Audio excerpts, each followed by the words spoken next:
Bonjour à tous, je suis Critique Masqué, bienvenue dans cette rétro-critique consacrée à la saga Alien, et donc on va commencer tout de suite par le premier épisode sorti en salle, Alien, le 8ème passager. Donc j'ai eu l'occasion de le voir en salle hier, donc ça m'a donné envie de faire ces rétro-critiques, je sais pas si je vais réussir à tous les faire jusqu'à la sortie d'Alien Covenant, mais vu qu'Alien Covenant c'est un prequel, c'est pas très grave si je les fais après. Bref, l'intérêt c'est que je les regarde tous et ça va me faire plaisir. Donc Alien, le 8ème passager, qu'est-ce que ça parle de quoi? Ça parle de l'équipage du Nostromo, qui est donc une équipage d'un espèce de cargo spatial, comme presque des routiers de l'espace, qui transportent donc du minerai, je crois, d'une planète très lointaine à la Terre. Sauf qu'en chemin, ils se retrouvent à être réveillés plus tôt que prévu, parce que le vaisseau a reçu un signal de détresse d'une planète inhabitée. Et dans la loi intergalactique, quand on reçoit un signal de détresse d'une planète inhabitée, on y va, parce que t'aimerais bien qu'on vienne te chercher si toi aussi t'étais perdu dans l'espace. Donc après un léger débat, notre équipe se retrouve à aller atterrir sur cette planète, et ils vont l'explorer en petits groupes de 3, et ils découvrent un vaisseau qui m'a l'air d'être un vaisseau extraterrestre, enfin pas qu'à moi, eux aussi, et dans le vaisseau il y a un Space Jockey, ça c'est le nom qu'on lui a donné après, mais il y a un espèce d'extraterrestre qui est devant un grand télescope. Bref, il se passe des choses cheloues, car un trou dans le bide. Donc déjà premier choc, forme de vie extraterrestre, waouh, ils ont pas l'air trop choqués d'ailleurs, enfin... vite fait quoi.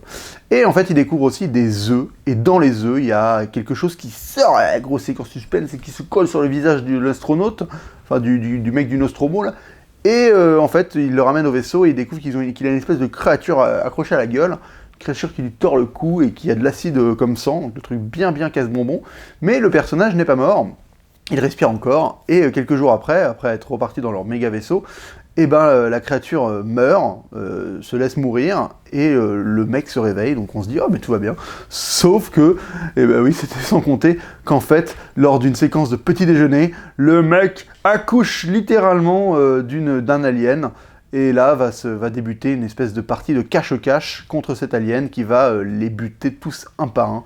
Voilà, donc c'est un film de SF, horreur, horrifique, suspense, tension, j'ai super peur. Le film est devenu tout de suite culte. Bon, alors tout le monde a déjà parlé, il y a énormément de critiques de fait, de papier écrit, donc je suis pas sûr d'apporter grand chose à l'édifice. En tout cas, moi j'ai beaucoup aimé le revoir hier au cinéma, mais je dois avouer que ce film que tout le monde trouve très parfait, extrêmement parfait, magnifique, extraordinaire, formidable, ouais, j'ai un peu plus de réserve quand même dessus. Il y a évidemment des choses qui en font un chef-d'œuvre, par exemple les designs, donc je trouve déjà que le design de l'alien est juste mais magnifique, même si je trouve que dans le premier au final, les mouvements qu'il lui offre font pas hyper peur, enfin les moments où elle bouge, tu fais ouais, t'as pas l'air très agile, de bouger très vite quand même, je sais pas, je trouve que malheureusement je les connais tous, donc je sais à quoi m'en tenir pour la suite, et je trouve que dans le 2, il y a déjà une sensation de vitesse et d'agilité qui est un peu plus présente, et qui me fait un peu plus flipper que dans celui-là, où au final on la voit très peu bouger, et ce côté suggestion fonctionne, mais à la fois, surtout vers la fin en fait, quand elle est kéblo dans son coin, là, à glander entre les tuyaux, l'alien, t'as envie de te dire mais c'est quoi ce truc, enfin, je sais pas, tu m'as pas fait trop peur en fait là, à ce moment-là, tu vois. Voilà, j'ai été surpris de pas avoir peur d'elle, dès qu'on la voyait un peu plus, au final je pensais qu'on la voyait beaucoup moins, et on la voit quand même pas mal en fait. Mais dans les designs qui m'ont vraiment fait tiquer, il y a surtout cette salle dans le vaisseau, la salle de Mother. Qu'est-ce que c'est que ce design? Enfin, excusez-moi, mais là, il y a un moment, faut... Enfin, ça correspond à quoi, toutes ces diodes qui clignotent là? Je sens beaucoup trop le chef d'éco qui s'est dit, bon, alors, faut faire futuriste, on va mettre des diodes, boutons, diodes, partout, ça va clignoter, là. Voilà, oui, mais monsieur, il y a des boutons partout dans cette place, genre jusqu'au plafond. Ouais, ça clignote, te pose pas la question, c'est des boutons qui clignotent. Après, le reste du vaisseau est vraiment intéressant, ça fait vraiment espèce d'industriel crasseux, poisseux, un peu à Star Wars, junk, du spatial junk un peu. Et le meilleur design pour moi, ça reste quand même celui du Nostromo, pas du Nostromo, pardon, du vaisseau extraterrestre, cette espèce de cercle, de demi-cercle, qui est hyper imposant, qu'on voit, c'est du matte painting, je pense, et surtout l'intérieur du vaisseau, quand il descend en rappel, là, on a une espèce de profondeur infinie qui est hyper flippante. Après, il y a le design des œufs qui est génial, le design du facehugger, le design du bébé alien qui est trop mignon, il est trop choupi le bébé alien. Mais je vous le montrerai, mais vous n'allez pas le trouver mignon. Parce qu'il est plein de sang. Donc là-dessus, au niveau du design, bon, il n'y a rien à redire à part cette salle Mother qui m'a quand même vraiment fait marrer. Après, au niveau du rythme, j'ai été quand même aussi surpris. Alors, le film démarre très lentement, c'est un rythme vraiment lent. Alors, c'est bien parce qu'en salle, t'as le temps de t'imprégner de l'atmosphère. Par contre, il y a des séquences qui ont... Le film n'a pas vieilli dans l'ensemble, je trouve que tout ce qui est suspense, tension, MFX, les maquillages effets spéciaux, ça fonctionne toujours super bien. Par contre, il y a une séquence qui franchement a pris un coup de vieux et m'a fait un peu chier même, c'est la séquence de l'atterrissage sur cette planète, quoi. Alors en plus d'avoir des plans d'atterrissage où tu sens que le vaisseau avance pas, quoi, enfin... Là, j'ai failli m'endormir sur ce plan, là. Oh pardon, non mais franchement, c'est 2 à l'heure, quoi, enfin... Il y a un moment, tu as quand même la sensation d'un vaisseau qui atterrit, là tu l'as absolument pas. Même en termes de ce qu'il montre à l'image, il y a une transition entre l'espace et l'atmosphère de la planète qui est immédiat.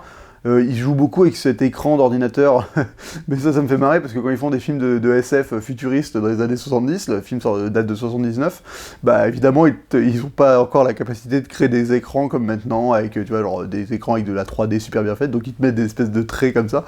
Et ce qui me fait rire, mais faudrait que je le revoie, je vais le revoir, mais dans Prometheus qui est supposé se passer avant, ils ont des écrans et des technologies bien plus futuristes que maintenant qui est supposé se passer après. Et là t'as envie de dire, mais pourquoi vous vous forcez à faire des trucs futuristes, enfin, juste vous acceptez que dans le futur, ils ont ces écrans-là, et que dans le passé, ils auront les mêmes, ou en moins bien, mais ça m'énerve quand ils trahissent un peu l'espèce de cohérence et d'évolution de la technologie, parce que nous, on a évolué, donc dans le film, quand ils font un film qui se passe avant, ils sont plus évolués que ceux qui se passent après. Oh, il y a un peu ça dans la préquel, dans la prélogie Star Wars, où les Naboo ont des vaisseaux super clean et tout, mais ça peut être lié à la civilisation, alors que là, dans Alien, c'est juste que le mec... avait envie de faire un truc classe, avec des technologies modernes, mais sans se dire qu'en fait ça se passait dans le passé. Mais donc cet atterrissage est un peu mollasson, mais bon, c'est peut-être la seule séquence du film que j'ai trouvé vraiment bof. Alors par contre, il y a un truc qui est vraiment excellent dans ce film, c'est le fait que, alors je connais les aliens, donc je sais que Ripley est supposé être un peu le personnage principal, mais c'est pas si évident que ça à s'en rendre compte. Faut avouer que tous les personnages ont tous leur charisme, leur identité, et surtout, il y en a pas... Il n'y a pas Ripley qui se détache tout de suite comme étant le personnage principal. On se dit au début que ça va être probablement le capitaine du vaisseau. J'ai oublié son nom, Parker, je pense. Non, c'est pas Parker. Enfin bref, ce mec-là, quoi. Donc on se dit que ça doit être lui le personnage principal, ou bien... Enfin, Ripley apparaît pas tout de suite, elle apparaît même au début un peu comme la casse-bonbon de service, à être en mode j'obéis pas aux ordres, je respecte la procédure, machin. Alors, quand tu regardes le film, j'ai essayé de me mettre vraiment dans la vision d'un premier visionnage, et je pense que tu dois presque la trouver antipathique au début, jusqu'à ce que tu la trouves en fait trop classe, parce qu'il faut avouer qu'elle est quand même... C'est un peu la seule qui est pas une grosse bouffonne, sauf quand elle va chercher le chat, là, à la fin. Mais pourquoi tu vas chercher le chat? Putain, mais qu'est-ce que vous avez avec ce chat, quoi? Laissez-le crever, le chat, bordel. Il y a un moment, t'as une alien géant qui te poursuit, tu t'en branles de ce putain de chat, là. Il y a déjà un mec qui est mort en allant le chercher, là. Arrêtez de chercher le chat, oh là là. Donc Ripley est le personnage qui fait clairement les meilleurs choix et fait les actions les moins connes. Alors c'est expliqué que les mecs réagissent bizarrement ou presque connement par moment parce que c'est pas des scientifiques ni des militaires, hein, c'est vraiment des routiers de l'espace, quoi, donc ils ont pas raison d'agir de manière parfaite, scientifiquement hyper bien foutue. Mais c'est vrai qu'ils agissent de manière pas forcément étrange, mais il y a quand même des choix un peu clichés de films d'horreur. Le coup du mec qui va chercher le chat, genre ils sont en groupe de 3, et en fait on va se séparer, tu vas aller chercher le chat tout seul. Bon, pourquoi? Genre, il y a une créature que vous êtes en train de chercher, d'un coup, bon, à l'époque, vous pensez qu'elle fait cette taille-là et qu'elle est pas dangereuse, mais pourquoi vous envoyez ce mec chercher le chat tout seul, alors que vous auriez très bien pu le faire à 3 Bon, au final, il crève, hein, évidemment. Après leur deuxième tentative d'attraper la créature dans les conduits d'aération, je comprends pas le délire, le mec est à l'endroit où il doit être, la créature, elle est en train d'arriver sur le radar, et le mec décide de se barrer, de descendre une échelle, il se retrouve face à face avec elle, et finalement il se fait buter, enfin il se fait pas buter, alors ça je vais en parler parce que, bon bref, je finis sur ce que je disais, c'est bizarre quand même, parce que, c'était quoi ton plan au final? Je comprends pas, t'étais dans les conduits avec ton lance-flamme, t'attendais quoi? Enfin, je comprends pas pourquoi d'un coup, parce que la meuf pourquoi tout le monde panique à ce moment-là et... Cette séquence, elle est pleine de tension, et surtout, ce qui est horrible, c'est que l'alien vraiment se ressemble au décor, donc t'as les espèces d'orifices qui s'ouvrent et qui se ferment, et tu sais jamais si c'est la queue de l'alien ou si c'est pas l'alien, et les bruits sont horribles. Alors les bruits sont horribles tout le film, ça te crée des jumpscares tout le temps, parce qu'il y a toujours une porte qui s'ouvre violemment, un truc qui tombe sur le sol, la putain de boîte du chat, ou le chat même, qui te fait des jumpscares de merde, mais des jumpscares qui sont pas trop énervants, enfin, qui sont un peu justifiés, parce que les personnages ont peur en même temps, enfin, bon. Mais bon, ils sont pas tous réglo les jumpscares. J'étais un peu surpris par le nombre de jumpscares, et donc bref, donc t'es dans ce tunnel, là, ce conduit d'aération, donc t'as bien de tension, mais je crois pour la décision du mec à la fin de faire genre, oh bah finalement je vais tomber dans ce trou, je vais sauter dans ce trou, et je vais tomber nez face à l'alien et me faire niquer. Bon, alors que juste avant, il shoot du lance-flamme, enfin, il fait en sorte de pas se faire carotte, et là il oublie totalement ce qu'il a fait juste avant, et évidemment il crève comme une merde. Il y a un truc que j'ai dit que j'en parlerai, mais j'ai oublié c'était quoi. Alors en salle, j'ai vu la version Director's Cut qui a été faite pour une ressortie du film en 2002. Je me souviens plus exactement des différences entre la version originale de 1979 et la Director's Cut. Je sais que la première apparition de l'alien n'est pas la même. Alors elle est plutôt sympa parce que tu la vois à peine en fait. Genre c'est un plan comme ça où elle est dans le coin de l'image. Et il y a plein de gens en salle qui ont clairement pas réagi qu'il y avait l'alien dans ce plan. Et vu que pour une première apparition, je trouve ça plutôt intéressant. Par contre, le deuxième gros changement, c'est une scène où Ripley, à la fin, quand elle fait exploser le vaisseau, va se balader dans le vaisseau pour essayer de se barrer. Et elle découvre qu'en fait, les cadavres sont pas morts, sont accrochés au mur, et leur demande de la tuer. Ça fait un peu écho à ce qui se passe dans Aliens.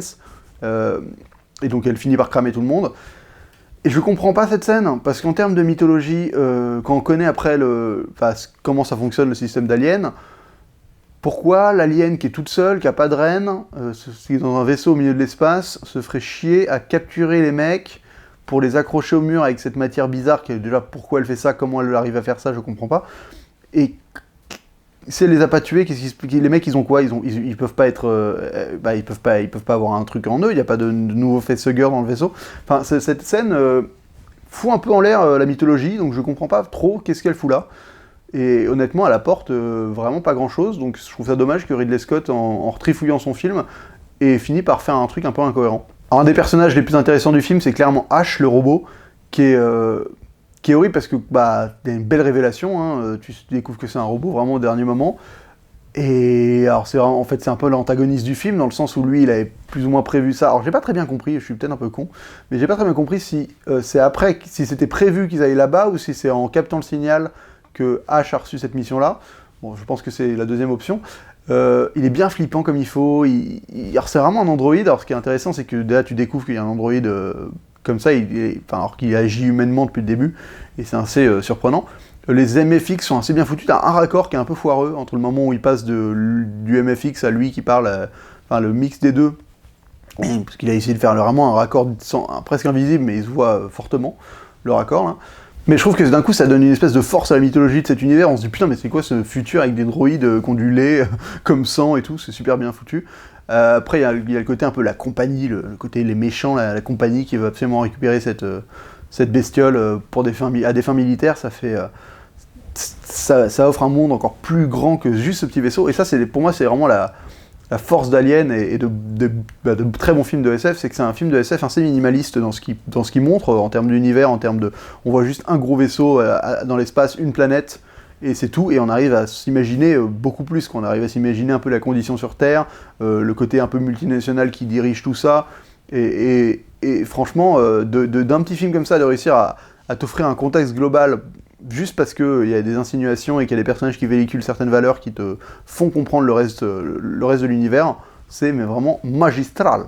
En plus d'avoir le space jockey, des espèces de mystères comme ça qui te disent mais qu'est-ce que c'est, j'ai tellement envie d'en savoir plus, et c'est pour ça que Prometheus va décevoir beaucoup de gens, parce qu'on pensait que c'était là où on aurait des réponses, alors qu'en fait pas du tout. Et Alien a aussi une structure narrative assez particulière, parce que c'est un film, presque tous les aliens ont repris ça après, qui utilise la notion du quatrième acte. Alors voilà, c'est un truc dramaturgique, c'est juste que d'habitude on a 3 actes, le troisième finissant par un gros climax, et donc dans Alien, le climax c'est l'explosion du vaisseau et la fuite de Ripley dans la petite navette, mais le quatrième acte c'est un truc qui va revenir dans tous les Aliens, si je me gourre pas, peut-être que je me trompe, mais je crois que c'est un truc un peu particulier, précis, spécifique à la franchise, c'est le fait d'avoir un quatrième acte. Donc une fois que tu penses qu'elle est sauvée, en fait non. Il y a une dernière menace qui surgit. Donc là, c'est la confrontation finale avec l'alien, qui au final, d'ailleurs, elle se fait buter un peu comme une merdasse. Hein. Genre, elle est debout, elle bouge pas trop. Bon, elle allume le sas, c'est peut-être ça aussi qui joue. Et surtout, pendant tout le film, vous avez pas d'armes, alors que dans cette putain de navette, il y a quand même un harpon, des hachettes. Bon, je trouve ça bizarre qu'ils aient pas été chercher toutes ces armes dès le début, parce que c'est clair que c'était mieux que ce qu'ils utilisaient. Et donc voilà, donc l'alien se fait défoncer à coups d'harpon et envoyé dans l'espace. Là, le moment où elle est dans l'espace à la toute fin, c'est pas non plus le moment... Il a un peu pris un coup de vieux, je dois vous l'avouer. Mais donc voilà, cette structure où d'un coup à la fin on te refait un dernier suspense qui va être finalement repris dans plein d'autres films après, je crois que c'est Alien qui l'a fait en premier. Évidemment, je peux me tromper parce que l'exactitude n'est clairement pas mon fort. Donc écoutez, je comprends totalement pourquoi Alien est devenu culte, parce que clairement c'est d'une intelligence redoutable. En termes de SF, c'est quand même assez innovant d'avoir un film de SF graphiquement de cette qualité-là, thématiquement qui comporte plein de choses, qui te posent des mystères, qui te posent aussi un univers de manière vraiment mais chirurgicale, tellement c'est bien foutu.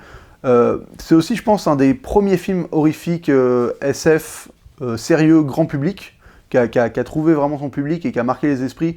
Moi, je vois, mes parents m'ont dit que, par exemple, c'était la première fois qu'ils avaient vu presque un film d'horreur au cinéma, parce que ça a presque démocratisé un peu le genre du slasher, ce qui est assez intéressant et surprenant. Alors, c'est clairement basé sur un peu du Agatha Christie, sur les Dix Petits Nègres. Ridley Scott, il dit qu'il s'est inspiré de ça. Donc, je comprends totalement, surtout l'influence que ça a eu après, c'est-à-dire que plein de films se sont inspirés d'Alien. Là, j'ai pas vu le film qui est sorti il y a pas longtemps, Life, mais je crois que c'est quand même pas très loin d'être Alien à la sauce actuelle. En plus d'avoir généré une saga en soi, enfin maintenant on a 4 films Alien, 2 films Alien vs Predator, un film Alien Covenant, un film Prometheus qui est sorti, des jeux vidéo, enfin ça a créé vraiment tout un bestiaire, un univers. C'est devenu une des licences de science-fiction les plus perdues, les plus mémorables, et celles qui ont duré dans le temps. Donc c'est pas culte pour rien, quoi. Il y a un truc qui est assez compliqué avec Alien, c'est de réussir à se remettre dans le contexte de l'époque, et de s'imaginer le revoir pour la première fois, et je pense que c'est ça aussi qui l'a rendu aussi culte et qui fait que les gens le trouvent aussi extraordinaire. C'est parce que quand tu le découvres ce film sans avoir aucune image, parce que maintenant c'est tellement éculé, on connaît tellement les images, on sait comment les aliens sont créés, enfin voilà, mais quand tu le découvres la première fois, tu dois prendre une espèce de claquose dans ta tronche à la scène du petit-déj, là. Oh, ça devait être mais l'horreur sur Terre dans la salle. Parce que d'où t'aurais pu penser que ça allait arriver? Alors oui, il y a le space jockey qui a le trou dans le bide, là, mais c'est quand même hyper tordu comme procédé de création de créatures. T'as des œufs qui balancent un truc dans la gueule de quelqu'un, qui va pondre un œuf à l'intérieur de quelqu'un, qui finit par sortir du bide en déchirant tout plein de sang. Enfin, donc je pense que c'est ça, ce côté vraiment torturé, vraiment mais totalement barré de créatures d'aliens. Enfin, c'est la première fois qu'on n'a pas juste une créature qui sort d'un marais ou d'un truc bateau, quoi. Là, c'est vraiment un mode de création totalement chelou et imprévisible. Et donc, le fait de le découvrir ça sur le grand écran la première fois, tu devais faire genre wow, cette séquence est horrible.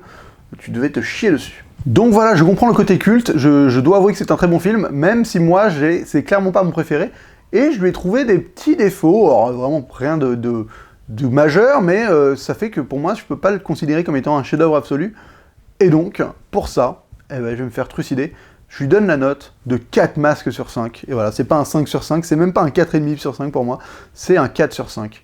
Voilà, il y a plein de bonnes choses, mais des petites imperfections à droite à gauche, et c'est peut-être la version Director's Cut, parce que je crois qu'il l'a raccourci pour rendre un peu plus dynamique, et au final, je pense que elle est moins efficace que la version sale. Voilà, écoutez, c'est tout pour cette critique, rétro-critique, de Alien, le 8e passager. Et ben, on va se retrouver très vite pour Aliens, de James Cameron, qui est clairement mon préféré. Voilà, et d'ici là, bonne toile.